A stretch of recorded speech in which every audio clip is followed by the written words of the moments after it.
akan menghapus dosa, menambah pahala, yarfa'u darajah, akan meningkatkan derajat. Apakah itu yang sholat? Maka tema saya, mari kita sama-sama menelaah, meneliti. Kita belajar lagi dari nol apa-apa tentang sholat ini. Tujuannya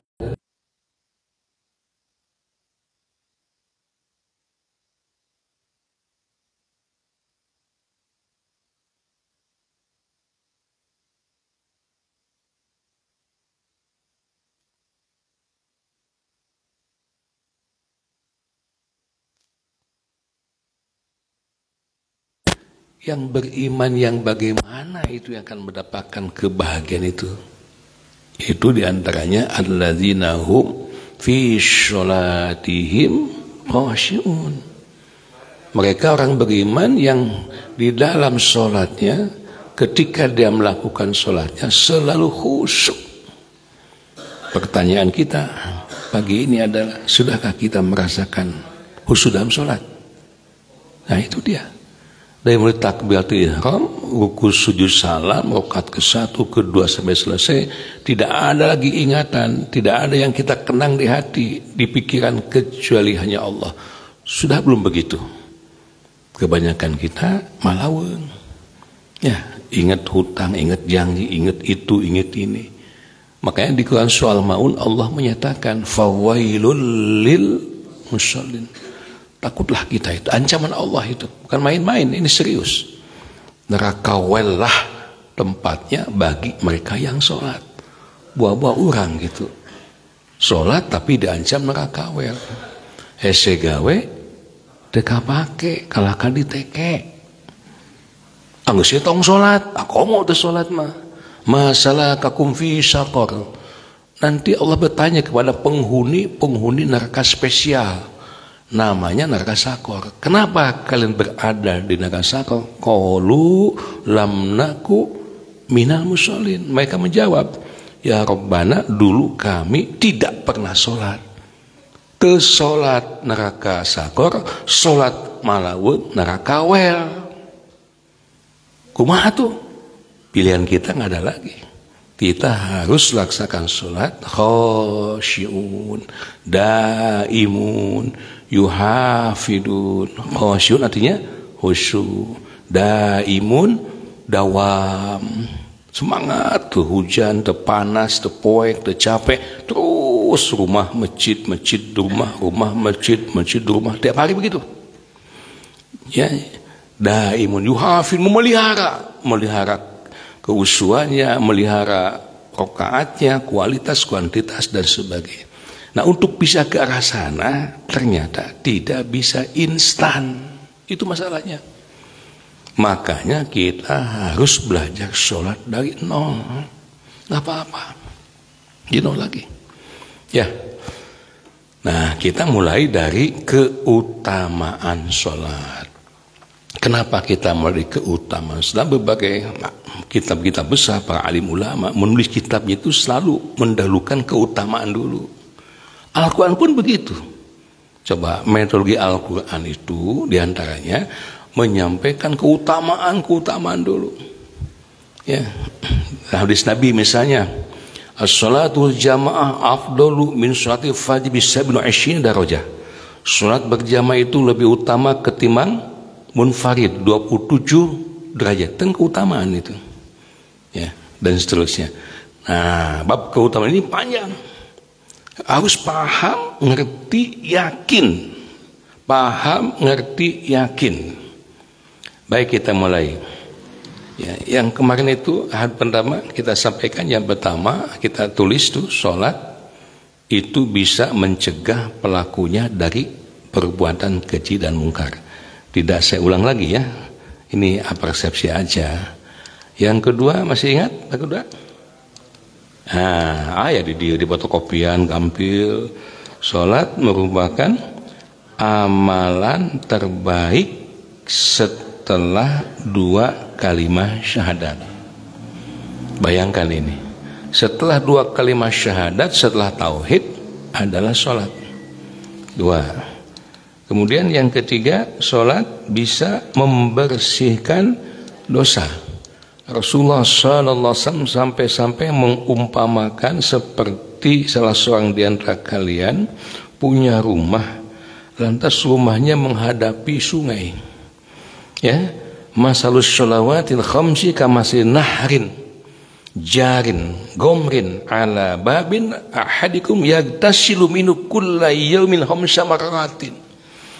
Sholat fardu itu yang 5 waktu seperti sebuah sungai yang airnya mengalir melimpah di depan pintu rumah salah seorang di antara kalian. Ia mandi di sungai itu setiap hari 5 kali. Hadis secara Muslim. Hadis yang lain Rasul nanya, kira-kira adakah kiranya kotoran daki yang nempel pada orang itu? Para sahabat menjawab dan serempak, ya tentulah Rasul, tidak mungkin ada lagi kotoran yang nempel pada badannya. 5 kali sapoe mandi. Jadi ibu nu galelis ya nu kinclong 2 kali ibak asadin dan yang 2 kali muntut tiris eta ge. Bapak bahasa minggu sekali. Ini sehari 5 kali. Nabi katakan, nah seperti itulah perumpamaan sholat fardu yang 5 waktu itu. Kita dari subuh nih ke pasar, ke mana, ke bikin dosa, bikin kesalahan, ngomong ke mana wae, berdusta, berbohong, datang duhur, sholat duhur, hapus tuh dosa yang kita lakukan di antara subuh sampai duhur tuh hapus. Habis duhur nyian dosa dewae. Ya, datang asar kita sholat lagi, hapus tuh dosa yang dilakukan duhur dah sampai asar, dosa dewae. Jika sebelum tobat sama lah, lada selebek di datang maghrib, sholat maghrib, khusyuk hapus.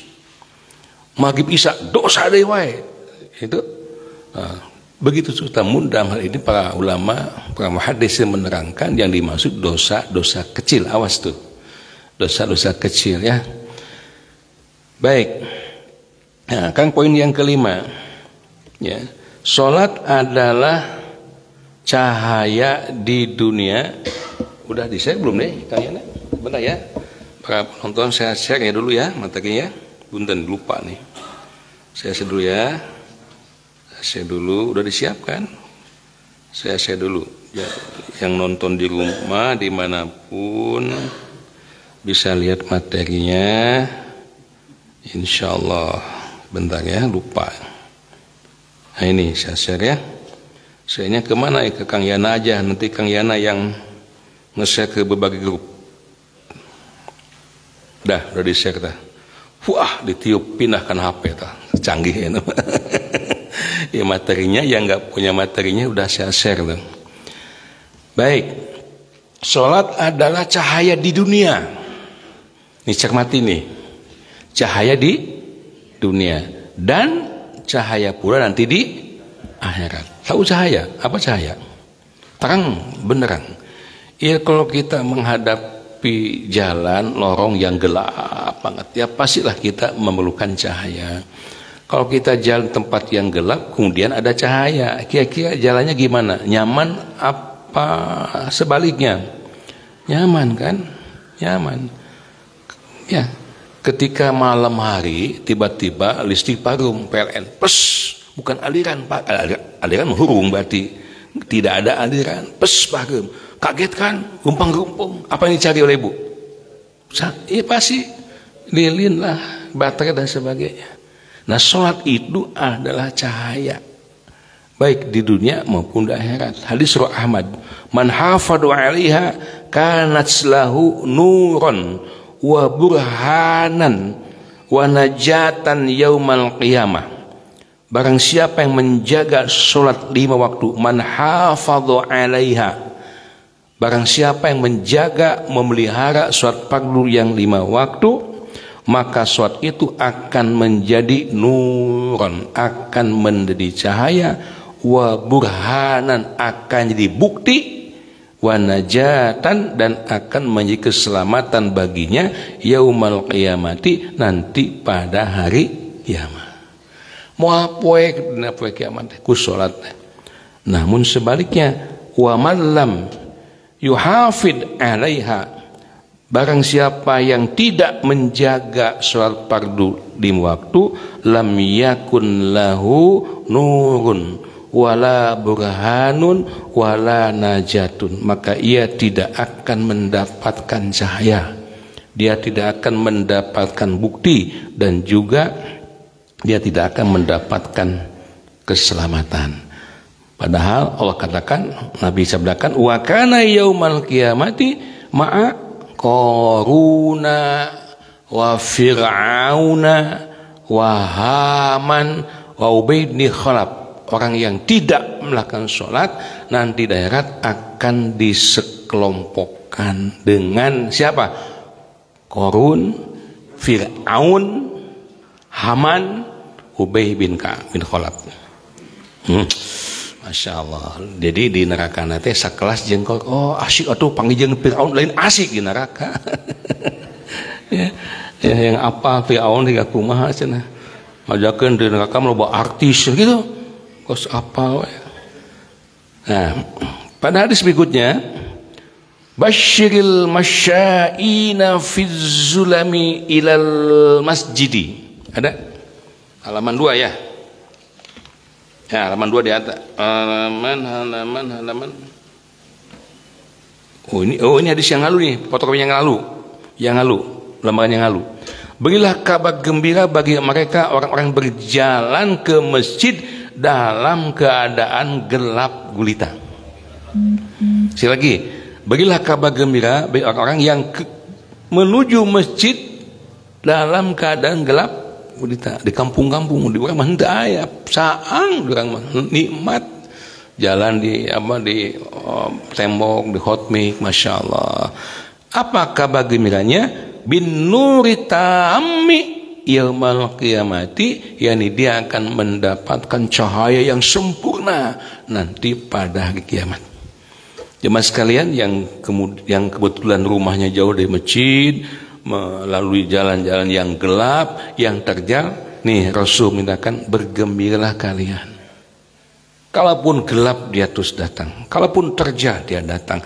Nanti Allah akan berikan bin nuri tammi yaumal qiyamati, Allah nanti akan berikan cahaya yang sempurna pada hari kiamat. Nah, akan masuki lembaran baru ini 6. Apa itu? Bismillah. Allah subhanahu wa ta'ala mengangkat derajat dan menghapuskan dosa kesalahan dengan sebab sholat.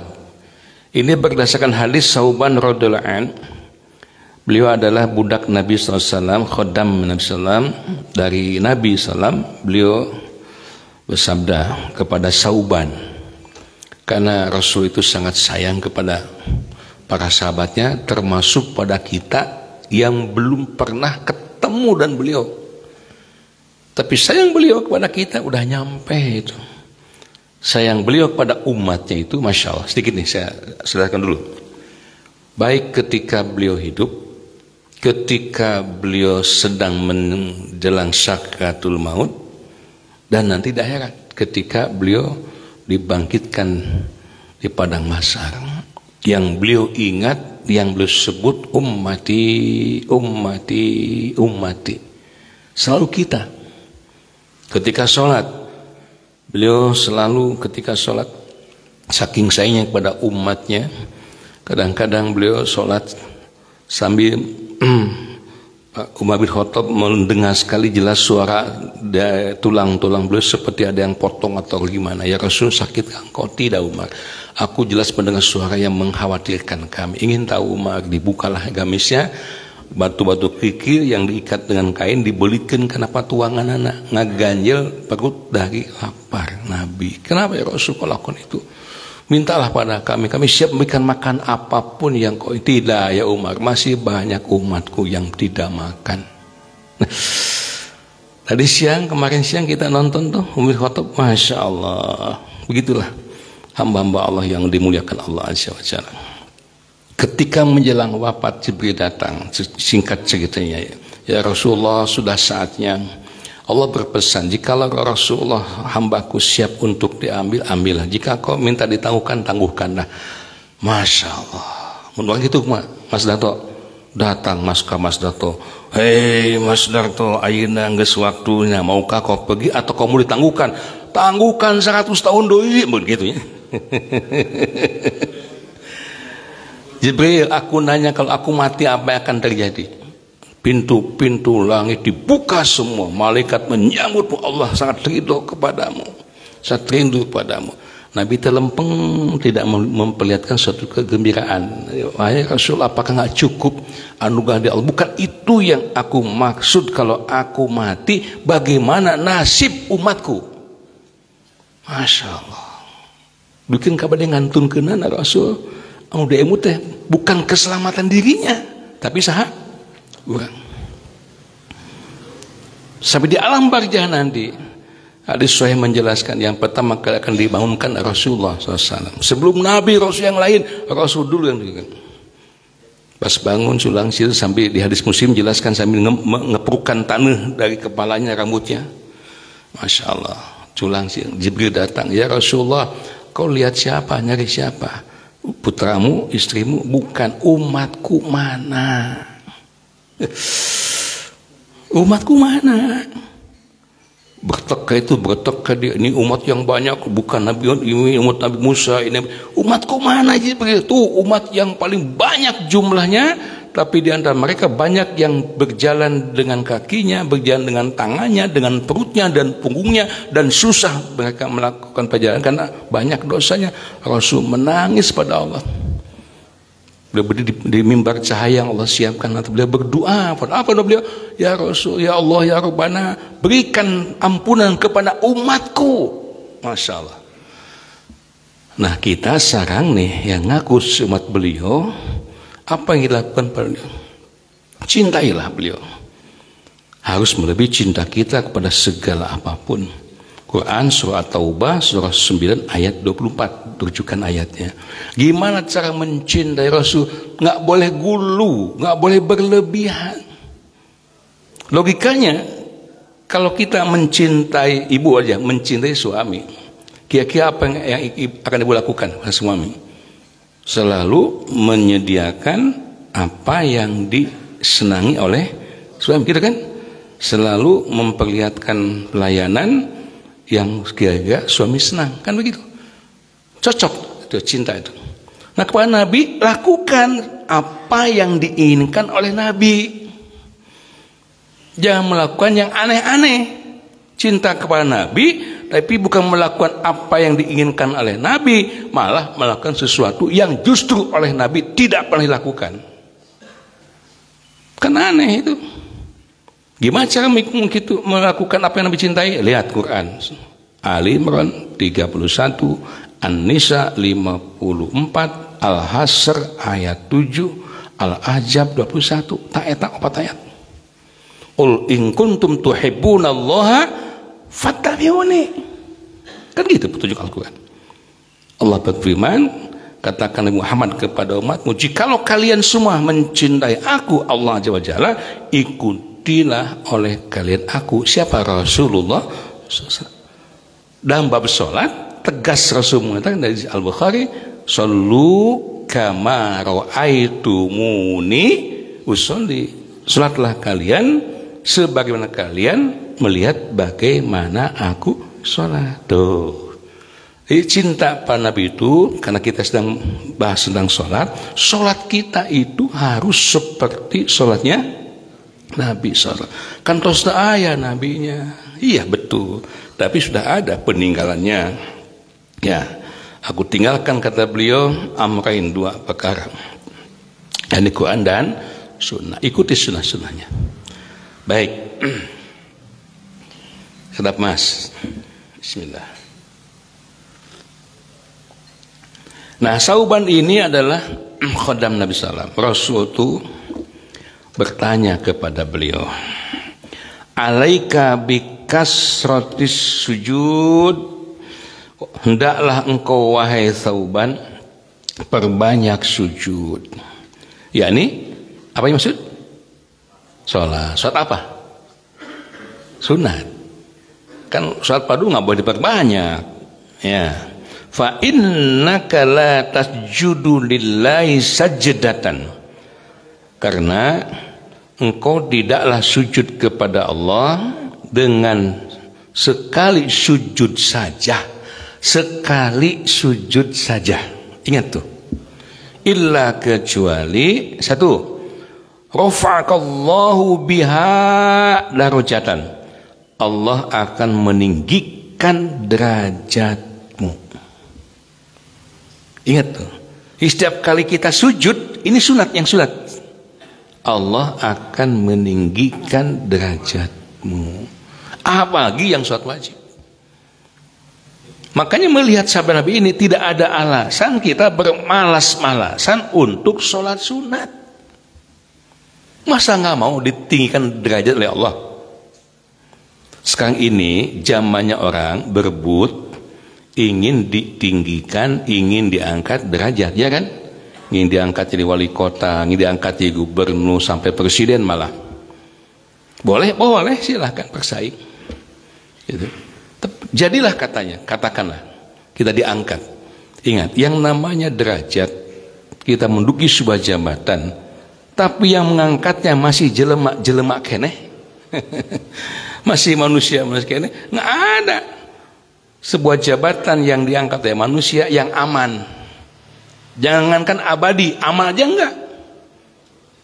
Ketika udah mau habis jabatan kan oleng dah, loba kasieun, sieun kapanggih.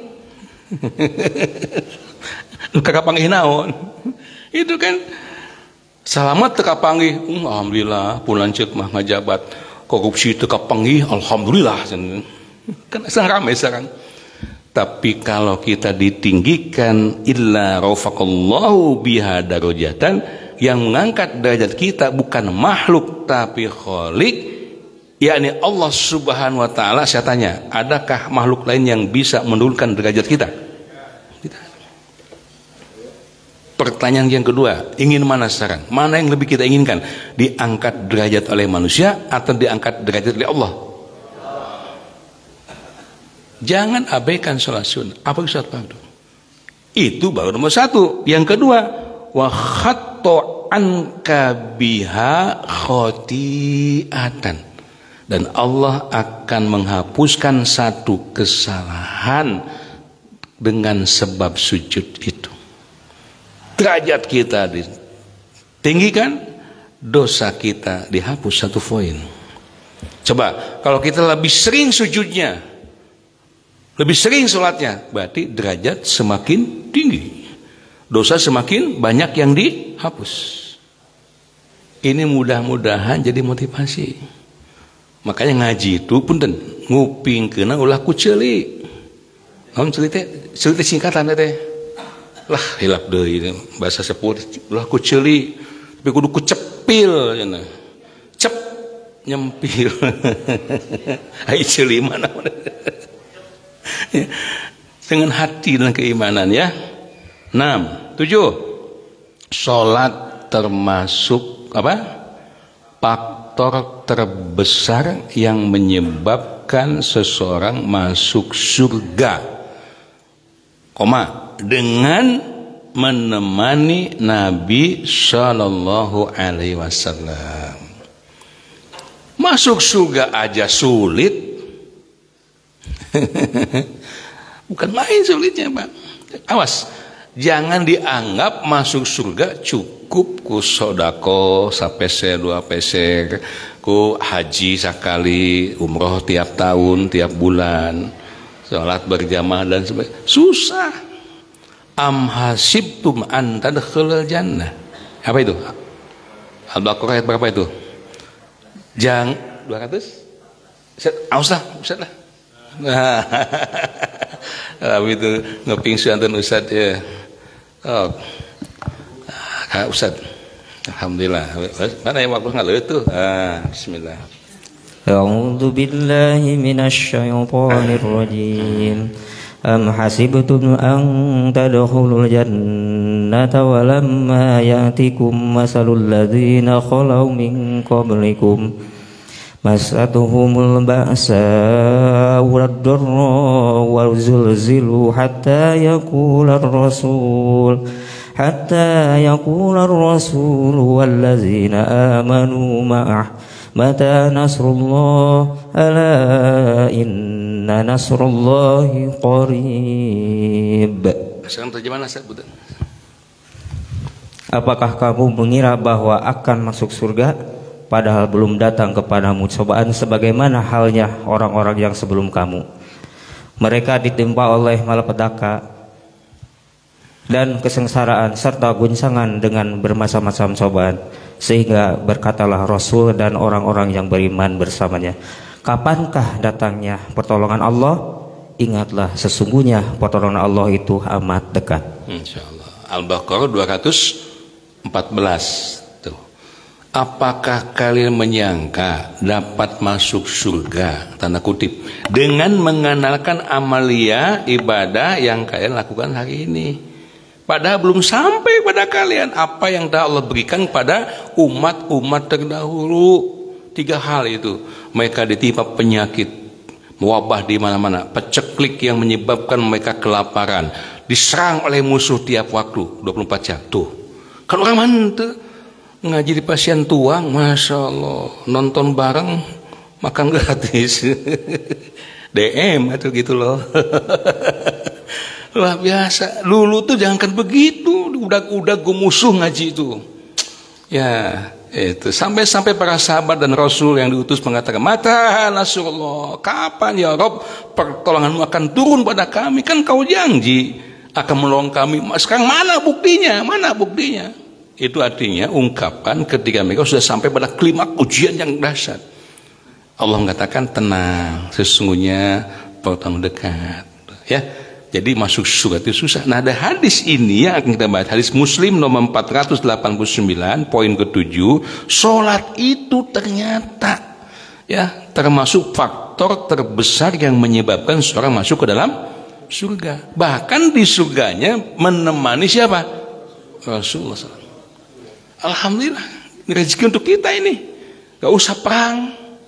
Itu duduk di masjid, duduk manis, duduk cantik dengan kentausia, dengan keimanan, keikhlasan, ini dapat pahala yang luar biasa nih. Kuntu, ya, ini kata Rabi'ah bin Ka'ab Aslami, abitu ma'a Rasulillahi sallallahu alaihi wasallam, aku telah tidur di rumah Nabi sallallahu alaihi wasallam, fa'ataituhu biwudu'ihi wa hajatihi, aku biasa membantu Rasul memberikan air untuk wudunya, untuk hajatnya dan sebagainya. Ini para sahabat tuh begitu, anak-anak ya, kepada Rasul tuh masya Allah, keperluan beliau itu dipenuhi ya sahabatnya.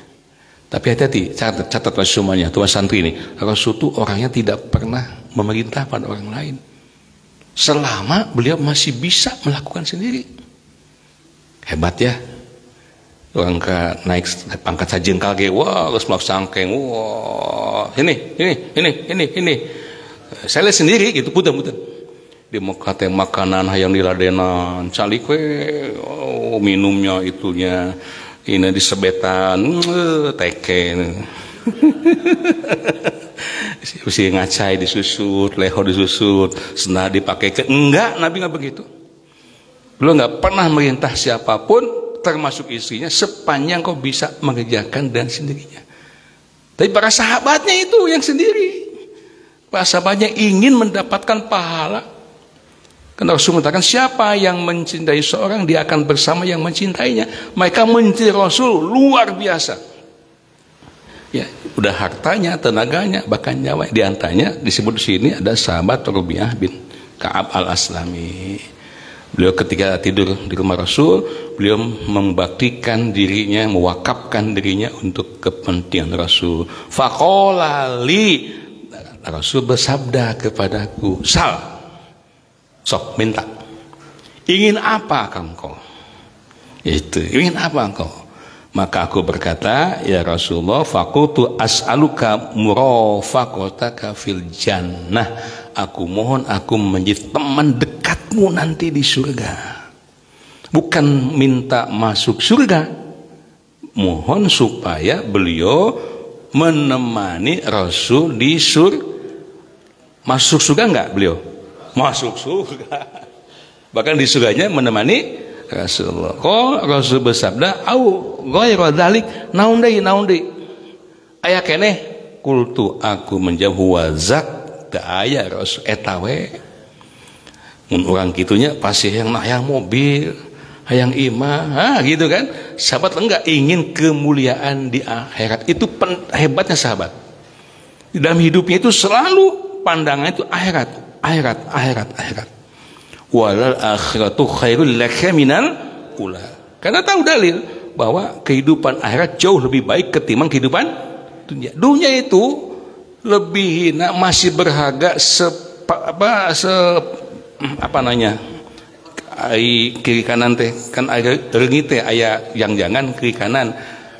Kalau kita nyebut satu belah naon namanya? Sebelah kan reungit teh aya yang jangan sekolah mah hese ya Allah ya Rabbi. Deknya geus masih lebih berharga daripada sebelah sayap nyamuk. Saya ulangi, dunia ini sangat hina. Kalau ditimbang nilainya dengan sayap nyamuk, masih hargaan keneh sabelah sayap reungit ketimbang dunia. Maka Rasulullah SAW, para sahabat dahulu semua penting akhirat. Tuh lihat film kemarin tuh, Sina Umar. Ketika perang Yarmuk mengalahkan Romawi, pasukan Romawi berapa itu? Persia 240.000, Sina Umar cuma 40.000. Dan insya Allah eleh tah. Di bawah semua. Gunimah. Beliau melihat Gunimah kemudian memalingkan mukanya menangis. Belum sampai sana ya filmnya. Nanti bagian kedua. Menangis. Para sahabatnya heran. Ya Amir bin kenapa kau menangis? Beliau ingat sabda Rasul.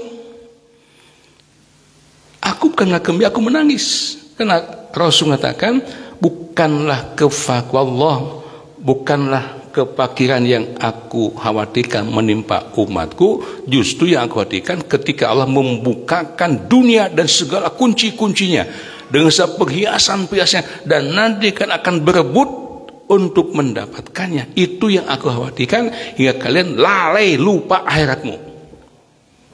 Nah, luar biasa ya. Nah, sahabat ini kemudian berkata kultu wazak, enggak ada lagi permintaan lain kecuali itu. Rasul bersabda, fa'inni ala nafsika bikasrati sujud. Kalau itu yang kau inginkan, tolonglah aku, kata Nabi, bantulah aku untuk mewujudkan keinginanmu. Apa itu? Masuk surga bersama dengan apa? Bikasrati sujud, dengan memperbanyak sujud. Artinya sholat.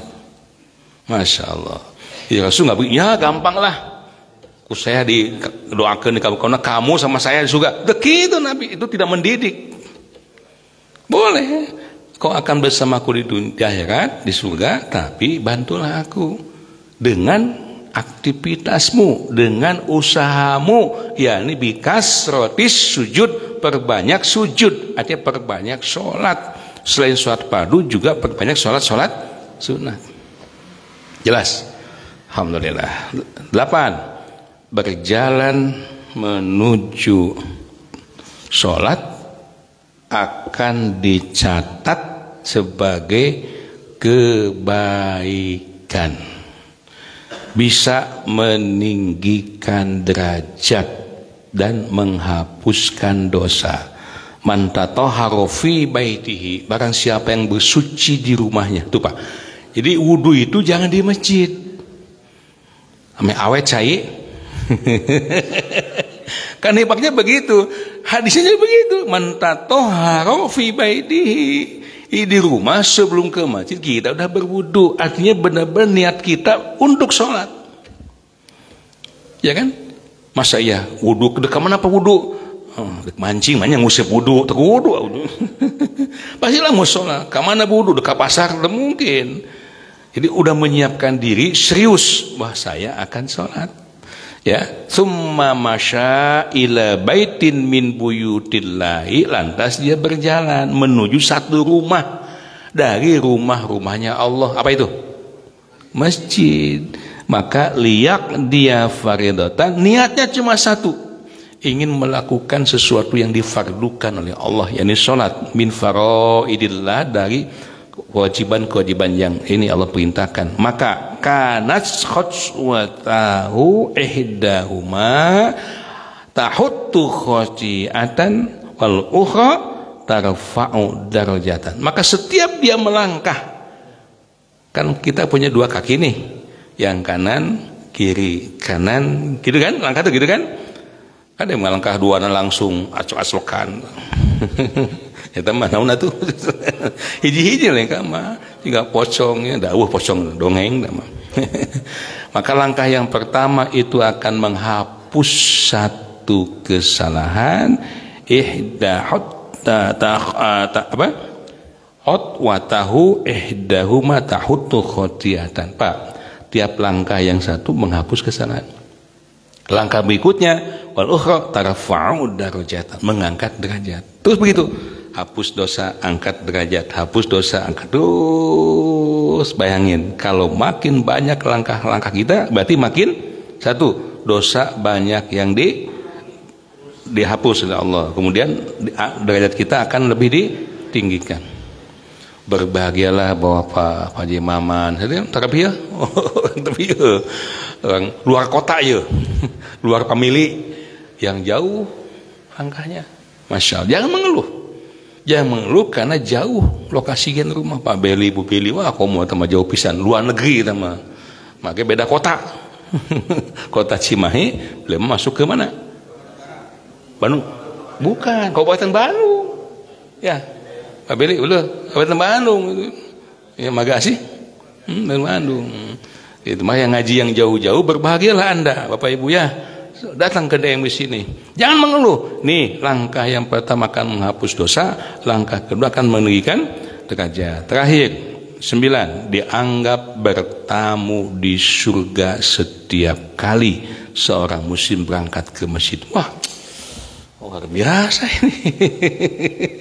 Ya, dianggap bertamu di surga setiap kali seorang muslim berangkat ke masjid, maka dia dianggap sedang bertamu di surga. Jadi Pak, kita ke masjid itu tanamkan keyakinan di hati. Keyakinan ini dalil Pak, muttafaq alaih hadis Bukhari Muslim, bahwa kita ini sedang bertamu pada Allah di surganya Allah. Ciki Pak, saya ambil logika nih, Bapak Ibu dapat undangan pejabat tinggi, konglomerat, undangannya pun meren 5 juta hiji nate, meren gitu, antik-antiknya, undang, wah bertulisan dengan emas asli, lain tulisan emas asli gitu, bisa dikorek di gram, lumayan itu emas asli. Kemudian di situ terselip VIP, kartu VIP, jadi dapat hotel di bintang 5 VIP, dapat jamuan saminggu dong sekedeng deui. Sebelum hari H saminggu dikasih kamar hotel VIP. Kemudian penjemputan pakai Alphard di sini pulang pergi. Dan sama-sama itu ibu apa dikasih uang belanja 10 miliar. Sia tong kagok. Eta ngonang kat kubeunghar dikasih waktu seminggu sebelum hari H, dikasih duit 10 miliar untuk belanja, tidur di VIP, mobilnya Alphard misalnya, atau yang lebih bagus daripada itulah. Ya, Masya Allah. Pas datang ke undangan, ada pucer, setiap orang akan dikasih 1 triliun. Dong kagok lah. Tibatan nih korupsi. Nah kadinya 1 triliun. Ini bagi-bagi. Pertanyaan saya, Bapak kira-kira mau datang nggak? Wah, bukan mau lagi atuh, ditembong-tembong. Wah. Semua jamaah Darul Mutakin dapat undangan, semua jamaah DM dapat undangan. Waduh, kemarin aja, Masya Allah, penuh ya. Ini undangan dari Allah, bukan 1 triliun detik ting. Siapa yang bisa menilai dunia ini harganya berapa triliun? Orang terkaya itu paling 1000 triliun. Betul Kang Deden? Ada yang lebih dari 10 triliun sah. Si pengukurkeun dunia 5 benua, daratan jeung lautan, kira-kira nilaikeun berapa triliun? Nah kan kehitung kan? Kalau nggak didetilkan begini kita mau kabita. Dunia dan segala isinya itu terlalu kecil dibandingkan dengan pahala orang yang mau datang ke masjid. Yuk kita baca hadisnya. Man ghada ilal masjidi, barang siapa yang pergi ke masjid di waktu pagi, waroha, dan di waktu sore, subuh ke masjid, itu maksudnya duhur ke masjid, asar ke masjid, ya, maghrib ke masjid, isya ke masjid, maka a'addallahu lahu nuzulahu minal jannati kullama roda auroha, maka Allah Azza wa Jalla menyiapkan untuknya hidangan dari surga setiap kali ia pergi pagi atau sore hari. Hadis muttafaqun alaih, Bukhari Muslim dari Abu Hurairah.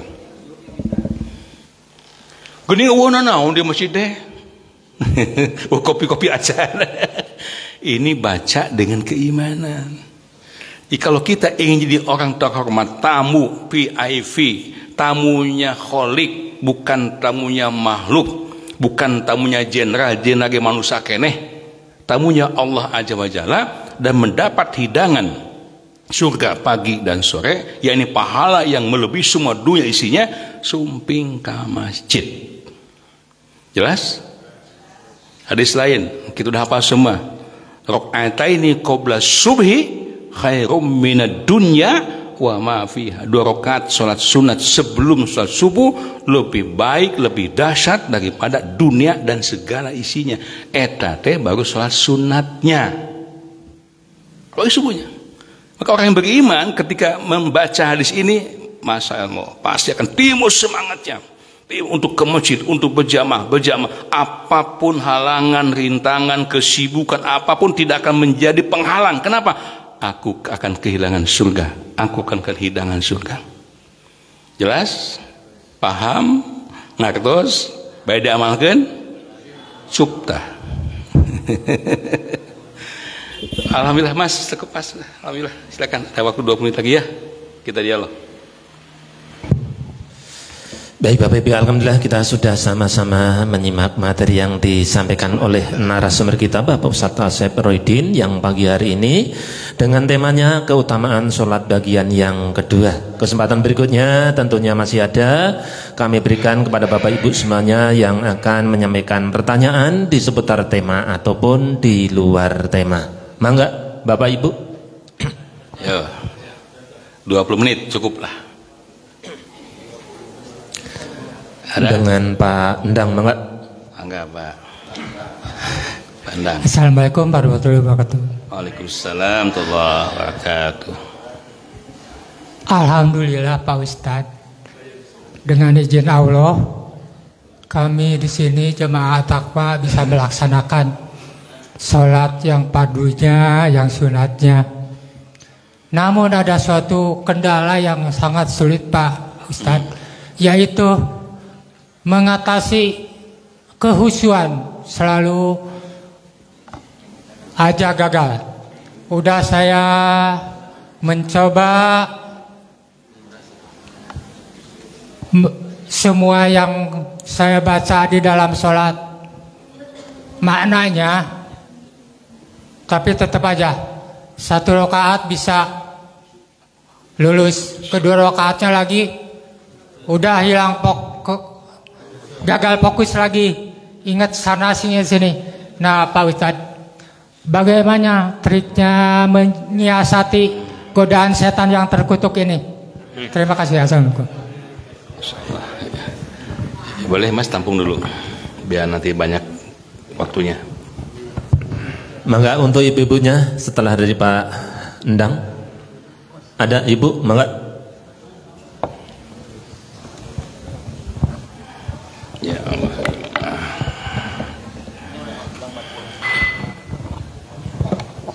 Assalamualaikum warahmatullahi wabarakatuh. Waalaikumsalam warahmatullahi wabarakatuh.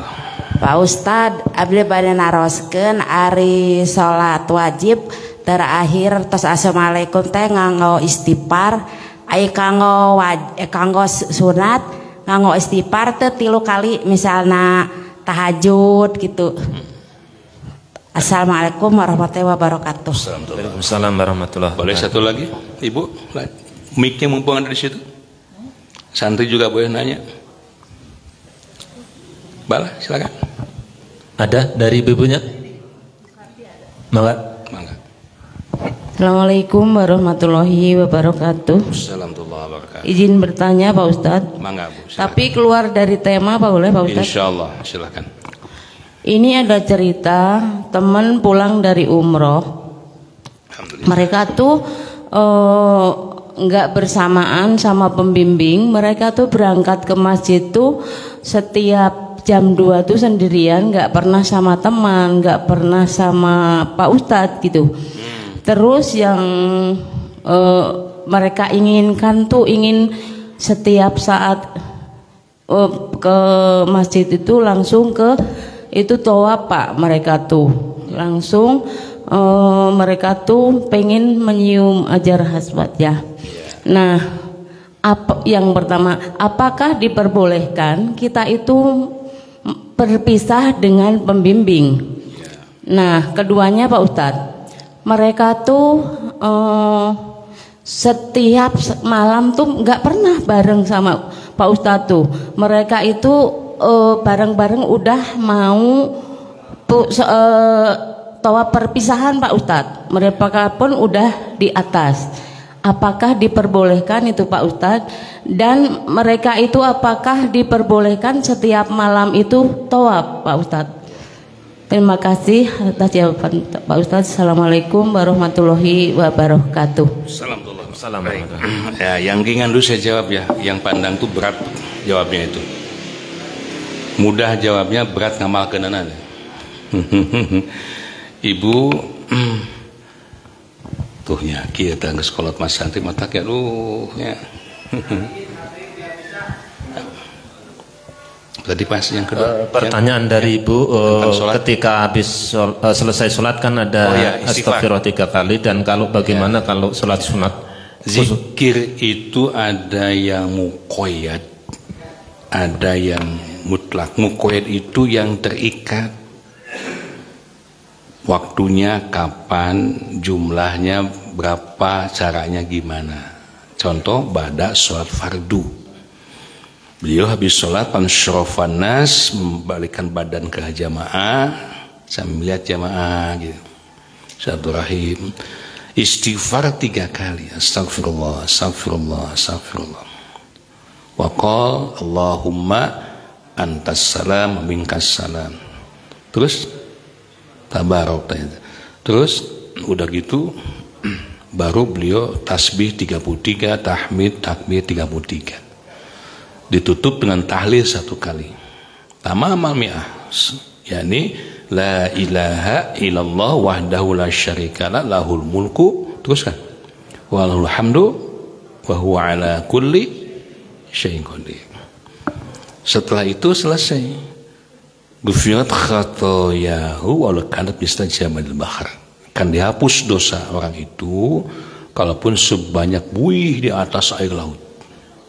Itu ba'da sholatul maktubah, sholat fardu ya Bu. Usai itu bebas, mau dikir yang lain, mau berdoa, baca Quran sekenyangnya. Tapi yang itu muqayyad, itu dicontohkan seperti itu contohnya. 1. Lantas kalau sholat sunat gimana? Kalau habis sholat sunat tidak ada contoh yang muqayyad, artinya ibu bebas. Bukan bebas. Itu salah tafsir nanti. Boleh ibu baca Asmaul Husna, baca Al-Quran, tasbih, subhanallah, alhamdulillah, wa la ilaha illallah, boleh. Yang ibu udah hafal, sok bacakan, amalkan. Atau lihat buku. Terutama habis sholat tahajud, perbanyak berdoa, perbanyak istighfar ya. Jadi aturan istighfar 3 kali dan seterusnya itu hanya pada sholat fardu, termasuk Jumatan Pak. Baik, terima kasih. Nah, berikutnya tentang umroh. Nah, kalau ingin umrohnya teratur, terpimpin, terprogram, ikut dengan DM Sekedar Bu. Iya Mas Anis promosi ya Bu. Promosi heula tuh Bu. Kesempatan nagas umroh harus digunakan untuk promosi. Saking emat dikawit panasi keberangkatan, dikawal ku pembimbing ibadahnya dan seterusnya. Kemudian juga balanja anak oge dikawal dan seterusnya dan seterusnya. Terus KDM nya. Nah, kan masuk pertanyaan. Bolehkah pisah dari rombongan, pisah dari pembimbing? Sebetulnya ibadah umroh dan ibadah harian itu ibadah individu. Artinya perorangan. Makanya sebelum berangkat jemaah dikasih manasik. Itu. Silakan fastabiqul khairat. Berlomba-lomba dalam kebaikan. Ada jemaah yang berangkat pukul 1 dipersilakan. Pukul 2 silakan. Tawaf tiap malam dipersilakan. Hanya dari kami ngasih bimbingan cara tawafnya begini dan jangan pergi sendiri. Harus ada teman, minimal teman sekamar. Itu. Jadi kita tidak boleh membatasi jemaah, ibu nggak boleh tawaf harus sama saya, nggak boleh. Ya, kecuali pada tawaf kudum. Tawaf kudum semua harus kompak. Tawaf wadah harus kompak.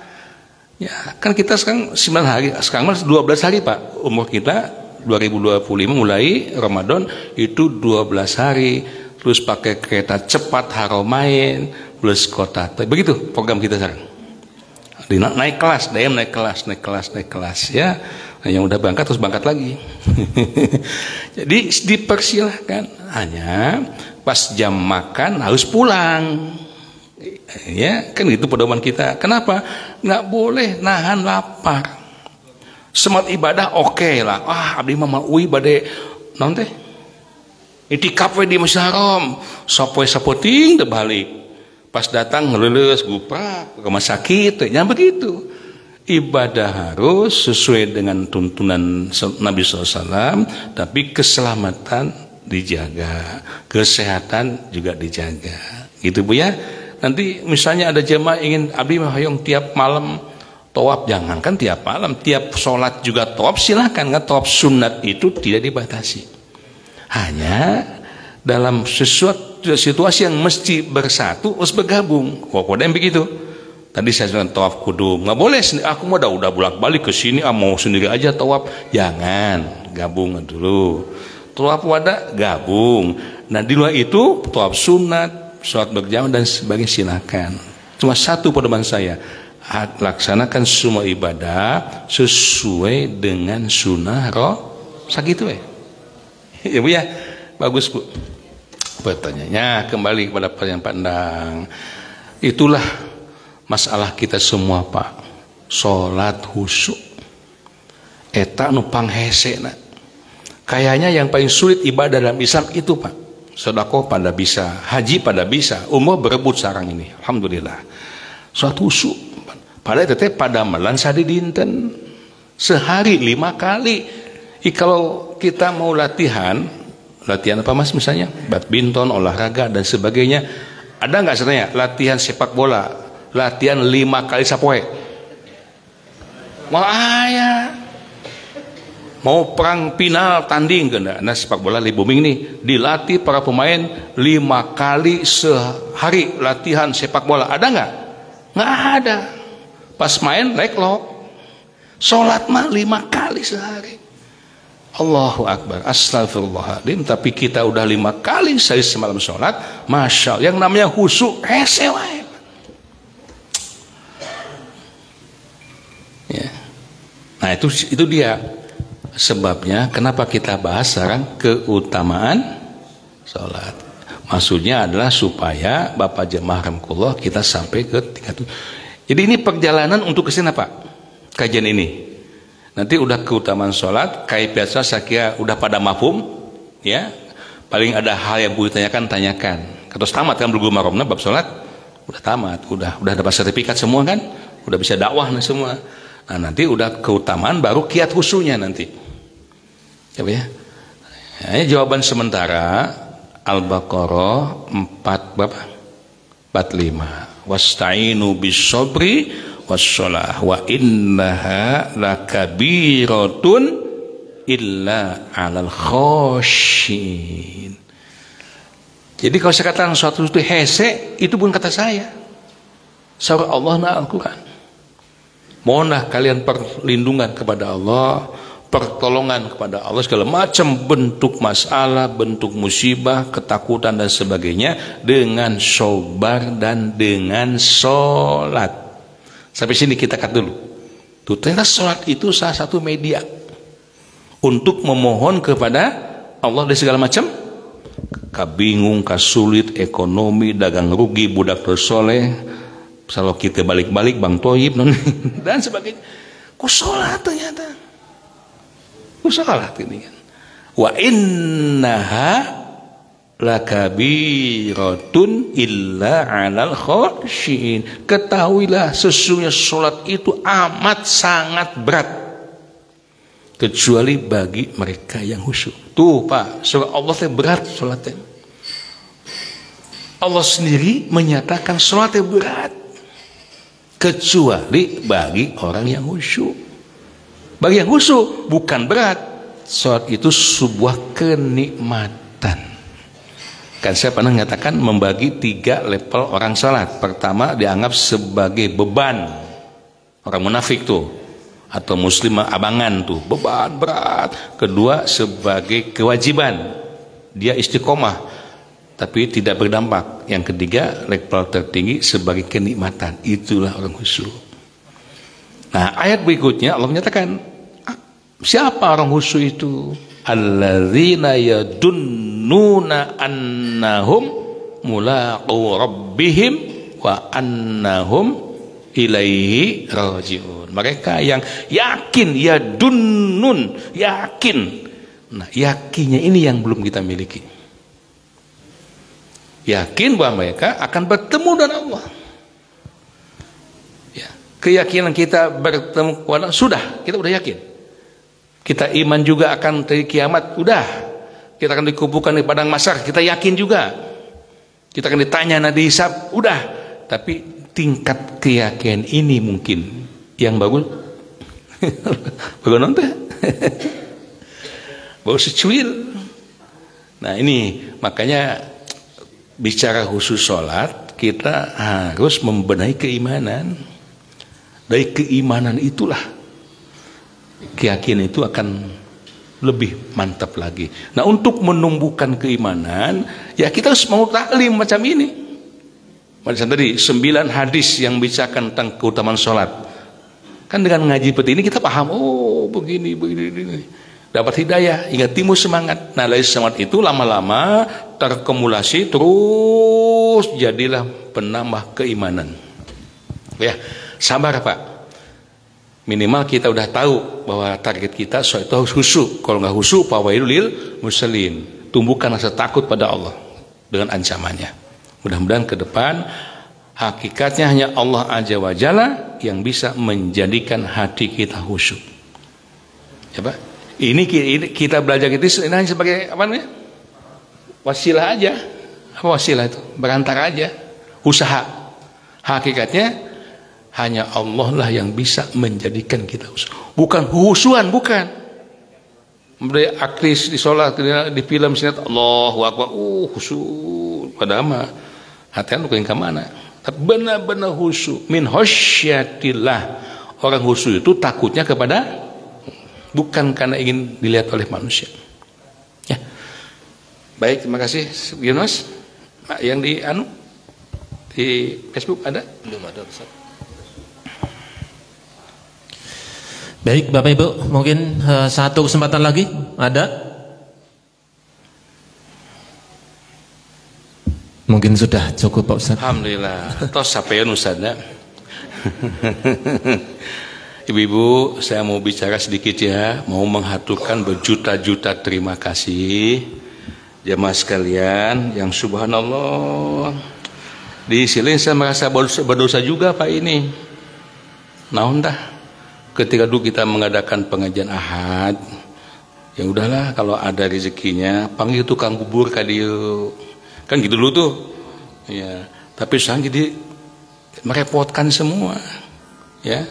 Saya baca satu hadis dari Abdullah bin Ammar, hadis riwayat Muslim, Bukhari wa Muslim, anna rajulan sa'alan Nabi SAW, ada seorang laki-laki bertanya pada Nabi SAW, ayyul islami khair, ya Rasul, ya, ayyul islami khair, Islam bagaimanakah yang baik itu? Qol, beliau menjawab, tut'imut to'am, mereka yang suka memberi makanan, itulah Islam yang baik, Muslim yang terbaik di hadapan Allah. Yang kedua, wataqa'us salama ala man arafta wa man lam ta'rif, orang yang selalu mengucapkan salam baik pada orang yang dikenal maupun pada orang yang tidak dikenal.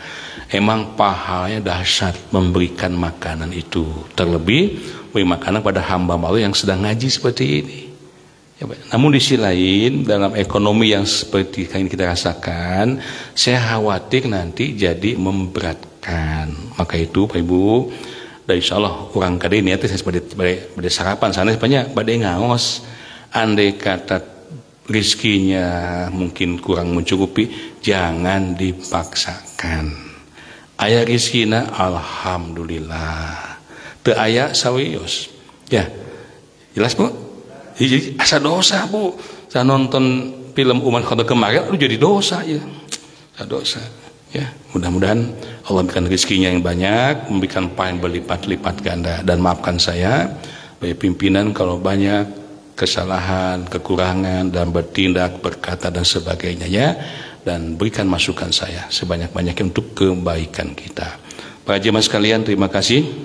Dan orang Sukabumi insyaallah saya ngaji Sukabumi di rolling Abah Hamdan, kebetulan tidak bisa ahad ke-1. Jadi Abah Hamdan nanti ahad ke-3, saya ahad ke-1. Jadi rolling dengan Abah Hamdan ke jalur Sukabumi insyaallah. Allahumma anfa'na bima 'allamtana wa 'allimna ma yanfa'una warzuqna ilman yanfa'una, amin ya rabbal alamin. Alhamdulillahirabbil alamin. Terima kasih atas segala perhatiannya, maafkan kesalahan kehilapan. Assalamualaikum warahmatullahi wabarakatuh. Waalaikumsalam warahmatullahi wabarakatuh. Baik, terima kasih kepada narasumber kita Bapak Ustadz Asep Rohidin yang pagi hari ini telah menyampaikan ilmunya di program Ngasuh. Semoga apa yang beliau sampaikan menjadi ilmu yang bermanfaat. Dan juga tidak lupa kami ucapkan banyak terima kasih kepada Bapak Ibu semuanya yang pagi hari ini telah memadati Masjid Jami PPA Taqwa dan juga sahabat DM dimanapun berada. Semoga kita diberikan kesehatan sehingga kita bisa berjumpa lagi di ahad yang akan datang. Baik, selamat menikmati sarapan paginya dan selamat beraktivitas. Kita akhiri alhamdulillahirabbil alamin. Subhanaka Allahumma wa bihamdika asyhadu alla ilaha illa anta astaghfiruka wa atubu ilaik. Assalamualaikum warahmatullahi wabarakatuh. Assalamualaikum warahmatullahi wabarakatuh.